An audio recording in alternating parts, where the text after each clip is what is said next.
Namaskar, good morning.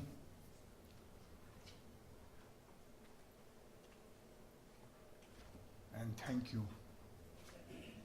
Thank you for your very warm welcome. Thank you for your words of solidarity last evening.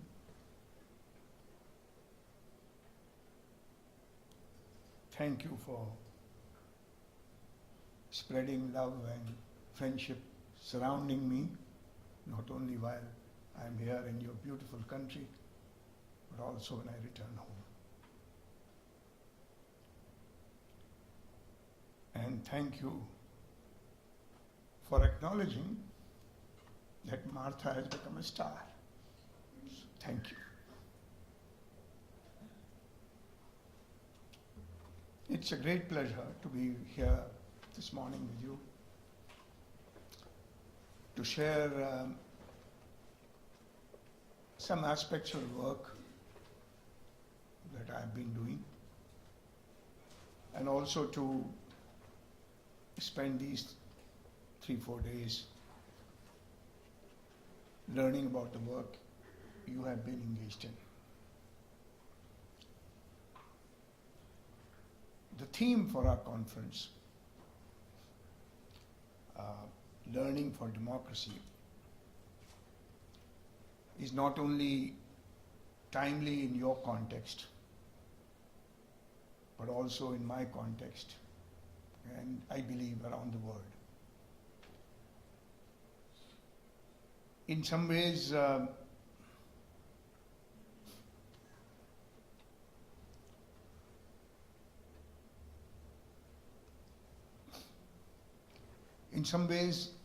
a formal victory for democracy has been won. There are many more societies which have a political form of governance which is somewhat more democratic than it used to be decades ago. But in democracy in everyday life is yet to be accomplished. And for me, the theme of your conference, Learning for Democracy, I want to travel that theme with you by walking the talk. Many tomes have been written on democracy, by, for, of, but the people seem to have been lost in many of those tomes. So I want to return to that theme of people, of us, of our neighborhoods and communities. In my assessment, there are severe threats to democracy at this juncture.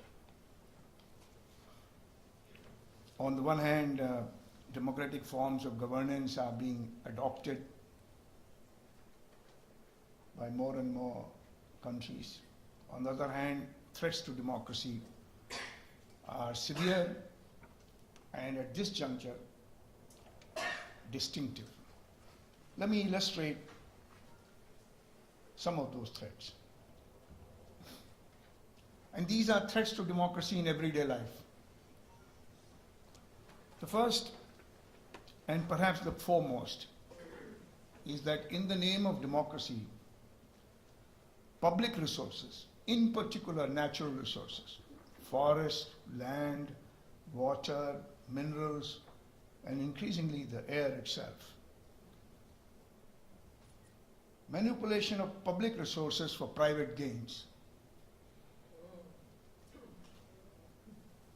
sometimes in the name of regional development, many times in the name of the people. The second threat, which is associated with the first one in some ways, is our blind faith in free market. Free market is grab as you can. And bigger, the better. Might is right. Those are some of the operating principles, not the theory. Theory talks about demand and supply and allocation of prices and costs, etc., etc. But the practice is, might is right, grab as you can, and market is the new messiah. Since we haven't had a recent God, here arises the new one. In the last decade, economic inequality has increased in all our societies, in regions within our countries and in countries around the world. Even traditionally, equitable societies have become highly economically unequal. And economic inequality can be summed up by looking at those numbers which are widely being communicated. Top 20 richest people in the world have higher wealth than the 100 odd countries' GDP put together. So, those numbers are filthy, in fact, in today's context.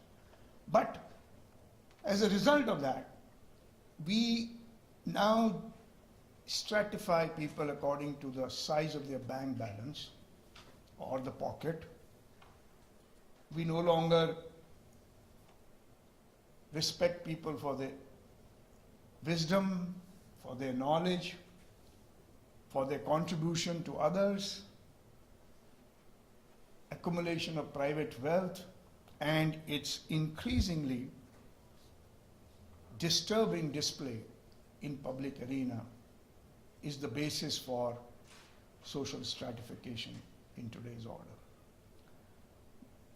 We don't believe anymore in elders unless they have a big bank balance, which I can inherit, possibly.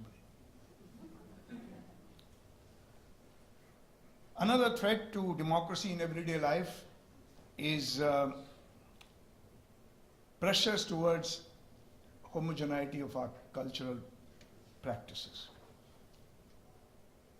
The single most casualty of the modern information technology are our mother tongues. We are increasingly losing our ability to communicate in words and symbols in which we were born. And we are desperately trying to master the language which is neither yours nor mine, which I am currently using. Habits related to food have rejected the notion of growing your own food, cooking your own food. In fact, children in all our societies these days consider such activities as foolish, and by and large, grabbing fast food is seen as a sign of modernity. If you can only wear blue jeans, then you have arrived. And interestingly enough, in my country, blue jeans are more cheaply available than traditional dress. Just as 50 years ago, synthetic material was more cheaply available than cotton. And there is what I have begun to call the uncivil society. In discourses of this variety, in our interactions in adult continuing community education, we talk about civil society more often. I want to bring your attention to the uncivil society. And what I mean by uncivil society is increasing intolerance towards different others. People who don't look like us, who don't speak like us, whose names appear different, who dress differently. We are increasingly intolerant towards them. It's amazing how much of this is expressed in everyday life, in classrooms, in neighborhoods, in shopping malls, and on the roads on which there is a new philosophical and theoretical concept called road rage. It did not exist 5 years ago. I'm sure some people will be soon writing PhDs on this topic. These are cumulative threats to democracy, not only in the country I live in or work, but also places where you and perhaps many others live and work. And our efforts to strengthen democracy, therefore, need to find a response to these threats, need to find a way to deal with these threats in everyday life, in everyday practice.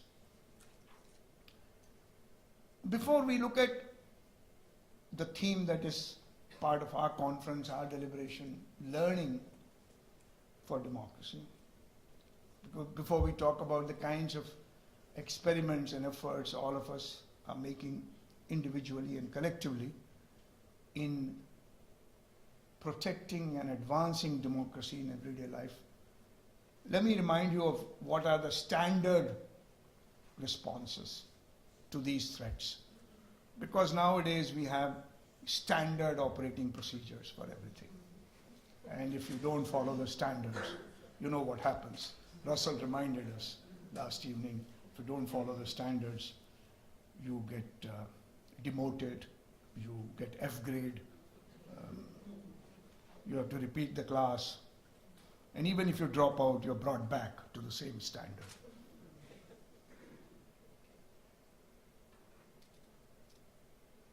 In formal democracies, whenever threats arise, we have mastered a standard operating procedure called majoritarian rule. Raise your hands. The more hands on one option determine the outcome.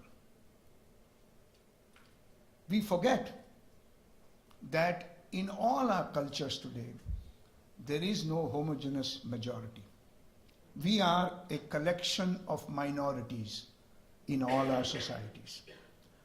When minorities come together, they may behave as a majority, but taking important political decisions through majoritarianism is undermining the diversity in all our societies. And therefore, political decision making in the name of democracy, by saying this is the majoritarian view, and we know how voting happens in the majoritarian context, then we are providing a standard response to those threats, but belittling the diversity of our own communities and societies. In fact, by forcing a majoritarian view, we reduce the possibility of a long conversation that minorities need to have over extended periods of time, not only to resolve differences, but to begin to understand each other. The dialogue is a casualty in a forced majoritarian democratic choice making. The second very standard response is to become hostage to special interest groups. Instead of looking at what does our society need for next 50 years in terms of protection of forests and water and environment, our democratic choice making is to say, you in the north, you grab your land, you in the south, you grab your land. Both happy? Okay, let's move on. We fragment what is a common public good, which affects all of us in this generation and generations to come. We fragment it, divide it into pieces, and offer it to special interest groups. And special interest groups are not just corporates. Special interest groups are all kinds of people who have organized themselves in a narrow interest sense, and therefore trying to access public resources for their narrow And in a democratic manner, you divide the pie in small fragments without ever talking about the purpose of the pie itself. The third standard response to these threats is to ask government agencies to fix our difficult social relations. Police, justice system are supposed to mediate our inter-family, inter-neighborhood conflicts. Social welfare departments have entered our homes in order to fix our difficult social relations. Sometimes they have entered our bedrooms as well, in a legitimate manner. Relationships which are, for a variety of reasons, becoming difficult to maintain are now being fixed through formal governmental agencies. Russell mentioned in his presentation last evening the importance of relationship for learning. And imagine if we had a special agency which will fix relationship between teachers and students in all our schools, instead of putting the agency for relationship building in the hands of people themselves, both teacher and student. And finally, an increasingly problematic but standard response to these threats to democracy is what I am calling retreating into our ethnic and cultural ghettos. We find comfort in our small ethnic, cultural, religious, geographical, linguistic group, it is true, but then we close ourselves to any kind of wind from other such groups, any kind of exchange. As it becomes difficult to relate to others, we retreat. And by retreating, we become ethnocentric, we become we and they, we become more suspicious of different others because we have reduced our capacity to interact with plurality, with diversity. And it is the consequence of these retreats in ethnic and cultural ghettos that we see all kinds of hostility, violence, anger being expressed towards dissimilar others.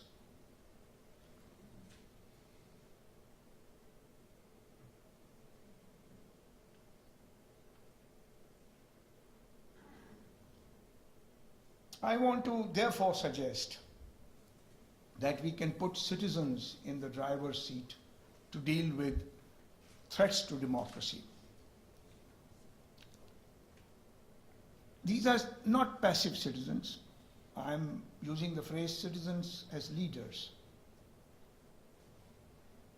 So where are the points of action? Where are the sites of action for an alternative way of dealing with threats to democracy in everyday life? The first, of course, is the action we take in everyday life ourselves. In the way men relate to women, young relate to the elderly, in the way that we navigate our daily chores at home, at workplace, in our neighborhoods. Do we relate to people according to the size of their bank balance? Do we relate to people according to how similar they look and retreat from those who are dissimilar?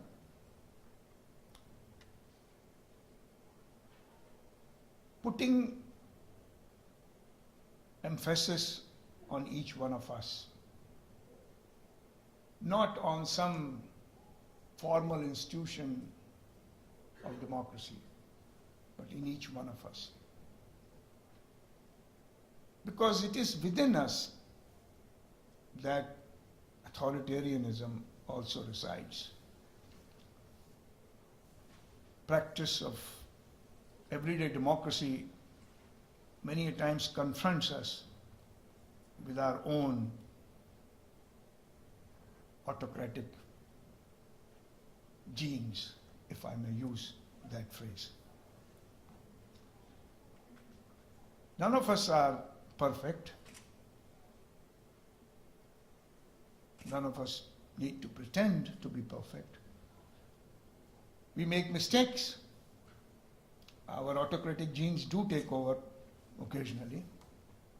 But I think practice of democracy in everyday life will expect that we acknowledge our mistake, we return to those relationships and say sorry, and we find a way to reconnect with them through our more democratic genes, more tolerant genes. The second way in which citizens can practice democracy in everyday life is dignity. In many of our societies, dignity is very closely linked to economic status and the nature of work you perform. Dignity for those who clean our streets and toilets is problematic in many of our societies. In many of our societies, those who clean toilets don't sit on the same table to have a cup of tea with those who are working in KPMG, for example. Just an example, don't have. I have my nephew working in KPMG. It's okay. But the world is so different for those who operate in financial markets and banking systems and higher echelons of political and official positions from the world of those who are farmers, who are toilers, who are cleaners. And there is an implicit hierarchy of dignity that we place and we succumb to. We find the work of those tilling the land as somewhat dirty because I'm wearing Gucci shoes. We find those who clean the streets and pick up the garbage as smelly. And I've just used my new perfume.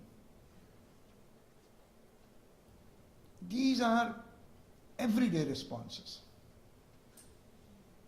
And dignity of labor, dignity of a person is not something that is enshrined only in our constitutions.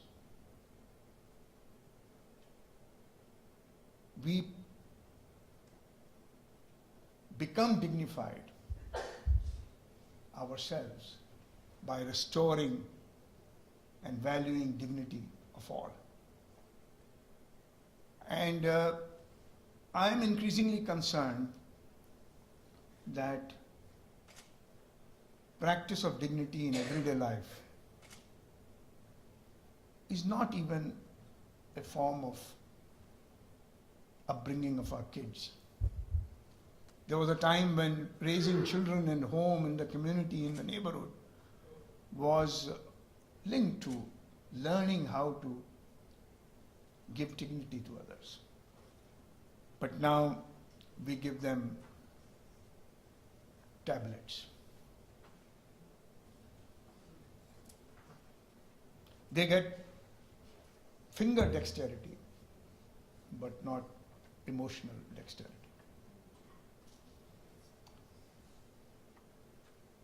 Much has been done in the work that all of you do, that I do, in breaking the culture of silence. In the society I grew up in, girls were never supposed to be heard. And I want to tell you that it is so even today. They were supposed to work, but not supposed to be heard.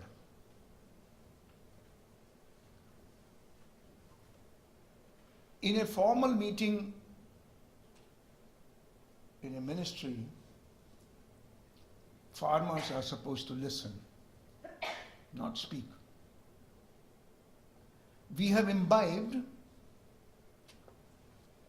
for those of us who are ordinary folks, we have imbibed a culture of silence. The culture of silence in everyday life is to accept behaviors from others, statements from others, comments from others which we don't like, but to keep quiet.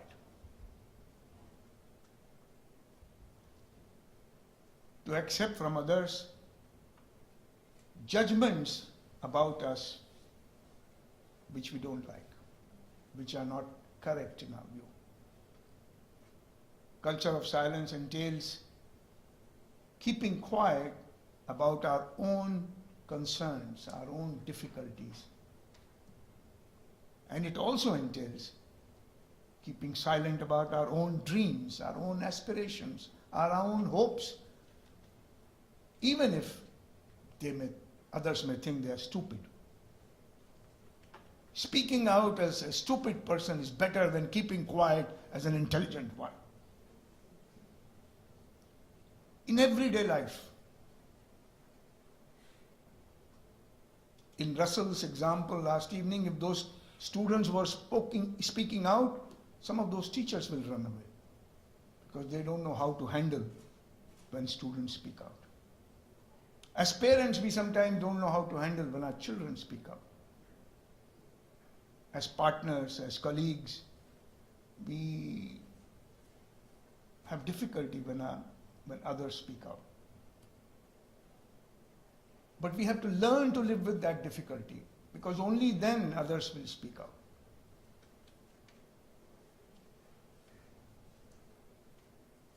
In the era of digital communication, my face does not speak. My Facebook does. And it does not speak. It actually provides me a hiding space. I hide away from speaking. I love that technology. My first degree is in electronics engineering. I can't say no to it. That's not the point. But the point is that breaking the culture of silence in every home, in every neighborhood, in every office does require speaking out. I know it is risky, and that's why we keep quiet. But if enough of us started speaking out,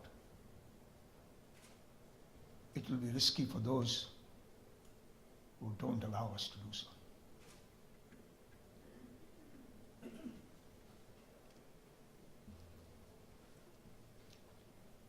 There is a very popular concept developed nearly 2 decades ago by new generation of economists. Many of you are familiar with it, called social capital. And of course it was in response to the financial capital and this capital and that capital. And for some reason our economics theorists and economist friends pay attention when the word capital comes in. So even human capital is more attractive than saying people.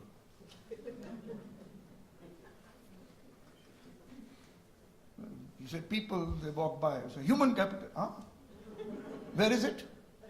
Well, all around you. You just didn't see it before. So social capital comes along. What is this social capital?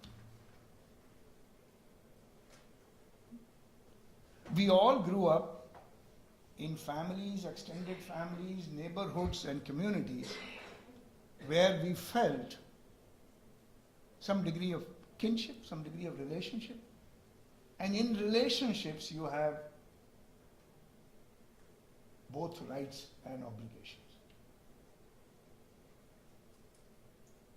In relationships you can demand and you can also submit. You can ask, I need your help, and you also feel obligated to provide help. The modern democratic concept of rights and obligations, or rights and duties, enshrined in all our constitutions, negates the fact that the starting point for rights and obligations is our community, is our fraternity, and not the government. Citizenship is learned first of all in community, not in a civics classroom. Because civics classroom tells you how government is elected and where the capital is and how big the building of parliament, etc., etc. Important as they are. But citizenship is the practice of rights and obligations to fellow citizens. If that part of the citizenship is learnt well, then the part that relates to the government, the vertical relationship, can also be learnt. But merely focusing on citizenship as a relationship between me and my government, which gives me a driving license or a passport, is incomplete, is untenable, is fake citizenship. The real one is the social framework in which families, neighborhoods, communities, friends, in which rights and obligations are learned and practiced. Social capital is essentially a new name for this historical practice.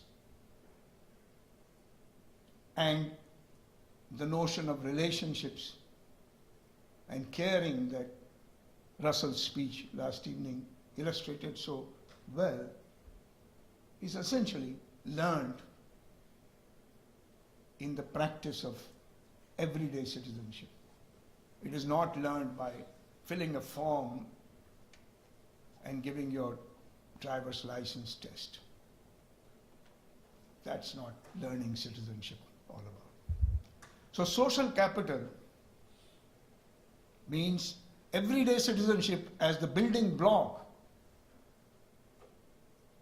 for working around issues of common public good, as opposed to fragmenting them into pieces and saying, you take yours and I take mine. Say, well, let's use our relationships, our rights and obligations to fellow citizens as a way of discussing what's the best use of the resources, not only for our generation, but the generations to come.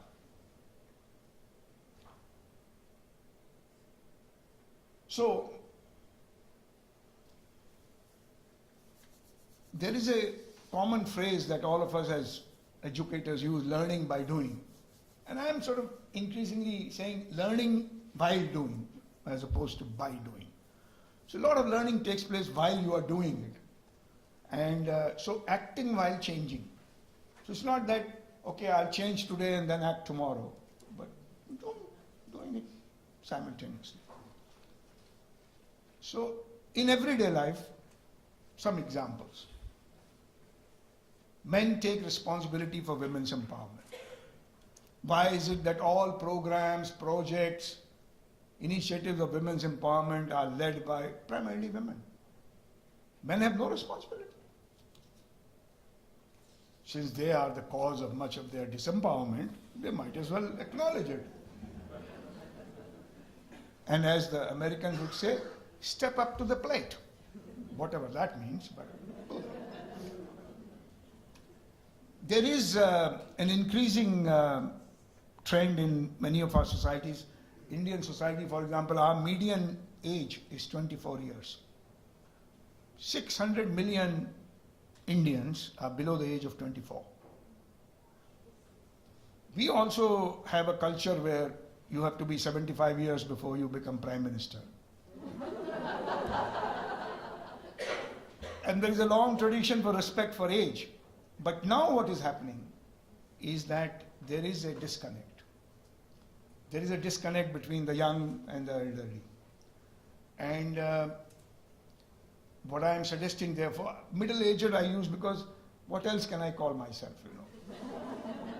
Old is a bit problematic. And given the median age being 24, it's hard to say I'm young. So somehow I'm trying to cope with myself. So they work together as opposed to working separately.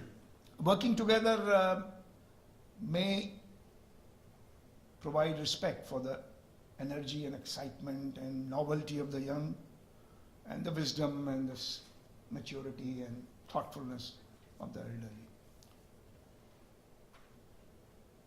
How do those of us who are in positions of authority, who are bosses, presidents, chairpersons, and senior government officials, and prime ministers and ministers, how do we behave?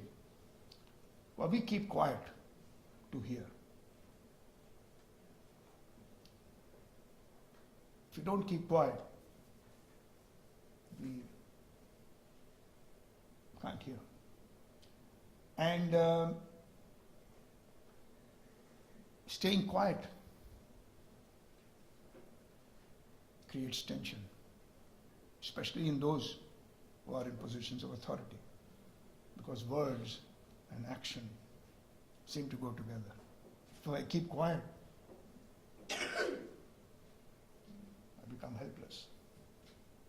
Not bad for an hour, remain helpless. Only then we can hear. And I've discussed this question of citizenship horizontally already. In one or two additional slides, just an example of the work that we have recently been doing for the last 3-4 years, engaging both boys and girls to end violence against women. And a lot of this work was carried out in communities, colleges, and universities, bringing boys and girls from all these locations to come to work together to prevent and address violence against girls and women in public spheres. You know, on the streets, in schools and colleges, in universities, in bus stands, in railway stations, in marketplaces, harassment and violence, a lot more social psychological harassment, sexual harassment. And I mention this because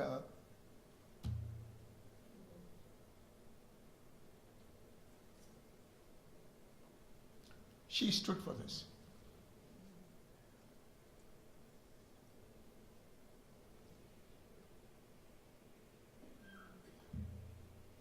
Learning to be a leader. Finally, what does learning for democracy in everyday life mean? Learning to be a leader. In traditional management theory, it's generally proclaimed that there are few leaders and most followers. It's a conceptual and practical misconception. In different ways, all of us act as leaders. If you look at leading for change, we act as leaders in our own lives, we act leaders in our communities, and we are followers too, but we are leaders as well. So leadership is more widely practiced than is theoretically acknowledged.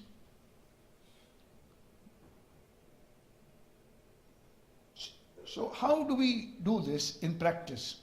Learning to struggle with hope. We all struggle, but I think the key to learning democracy is to remain hopeful. Hopeful for change, hopeful for positive energy, hopeful for life ahead. Not denying the difficulties of the current struggle, but not losing sight of hope. Learning with others to co-construct. There are lots of theories around cooperation and collaboration and working together, but we, in our everyday life, tend to divide work into individual roles. That's going to be several songs. Any competition? That we divide our work in order to make it efficient into individual baskets. We say, well, you do this, I do that. It isn't efficient and sometimes necessary, but co-constructing a program of work, co-constructing life, and if you look around, the pleasures and the tensions of co-constructing is what learning democracy in everyday life is all about. So I would encourage myself and you to find ways to remain in a relationship with others, to work together, as opposed to saying, you take this home and work from home and send me the file electronically and I'll do it myself separately. It is convenient, it is efficient, saves time, you don't have to commute, but there's something missing in that if you don't co-construct. And every time you do it yourself, find one more occasion to do it with some other. Learning to celebrate otherness, valuing differences. In all our communities, and there are the passages of life are the same. Birth, adulthood, death, whatever. And in all cultures, there are celebrations associated with passages of life. Most of those celebrations in all cultures revolve around food and some prayers, irrespective of the God you believe in or the length of your prayer. Some do it short, some do it. The same thing applies to festivals. All festivals relate to, in all societies, seasons of life. Spring and autumn and summer and winter, harvesting and sowing and movement of fish, all that is around which festivals are designed. They may get, of course, modern commercial value, but that's the free market. Is there a way by which we find connections between cultures and communities around passages of life as well as around festivals? Is there a way we practically decide to celebrate what others are enjoying? We in our family long ago decided to celebrate all festivals.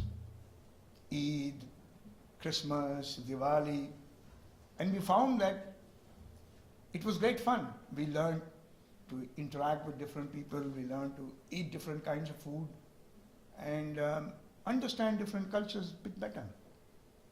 So celebrate otherness. And finally, I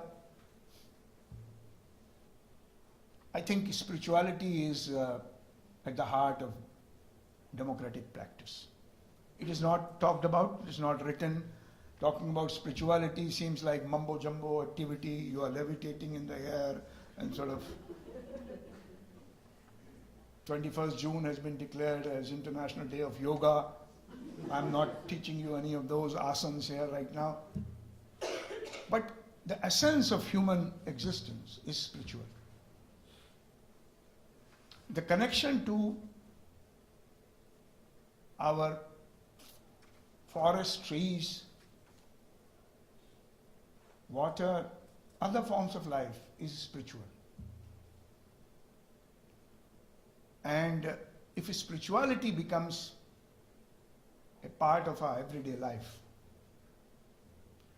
we may be able to practice democracy much more easily, because breathing makes us feel comfortable. Thank you very much.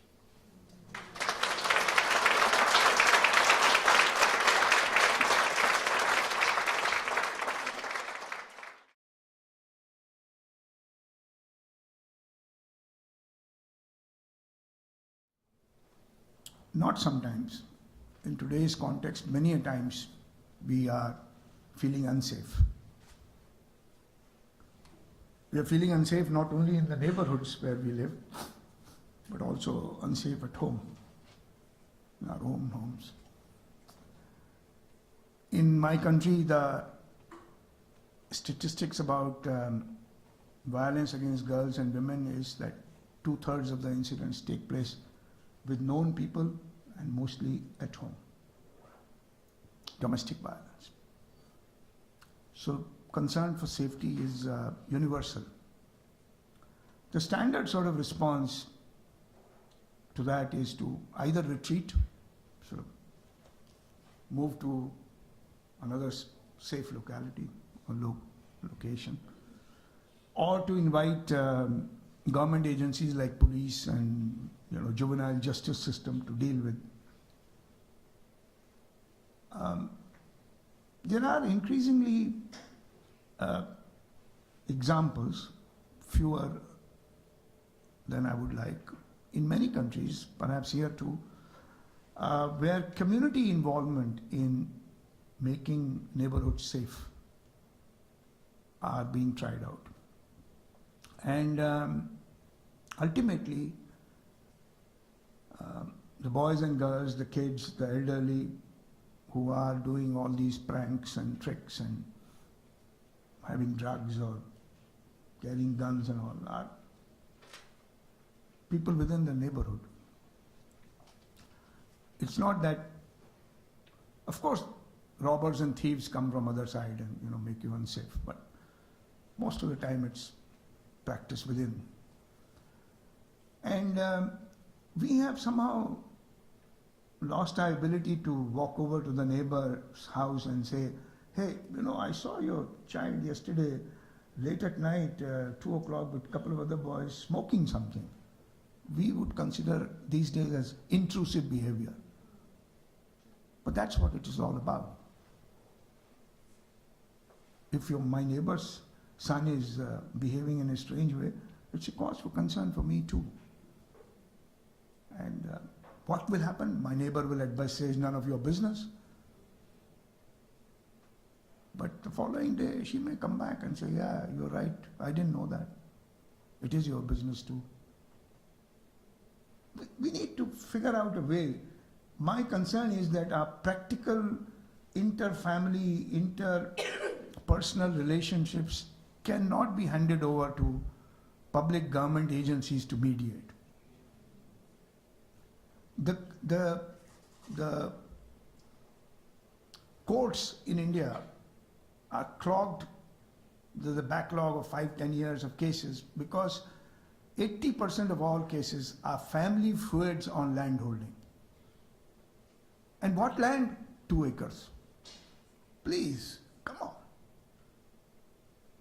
So by surrendering your capacity to deal with each other to lawyers and judges, you have become victim in their hands. And to some extent, the same thing happens with deviant behavior of teenagers at home.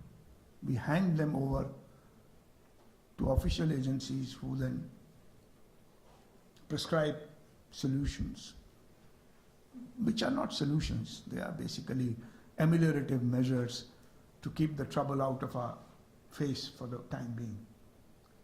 We don't confront the fact that if my teenage daughter is behaving strangely, as a parent, I may have something to do with it. We don't want to confront that fact. Because if she's behaving differently, she must have learnt it differently from somewhere. And if I was not teaching her, who else was teaching her these behaviors? Ultimately, the question is for me and my family to ask. It doesn't mean I don't need help. I do need help. But I can't hand over this as problem of the government, a problem of the police, a problem of juvenile department, or social welfare, or some other agency. It's my problem, it's my family's problem, it's my neighborhood's problem.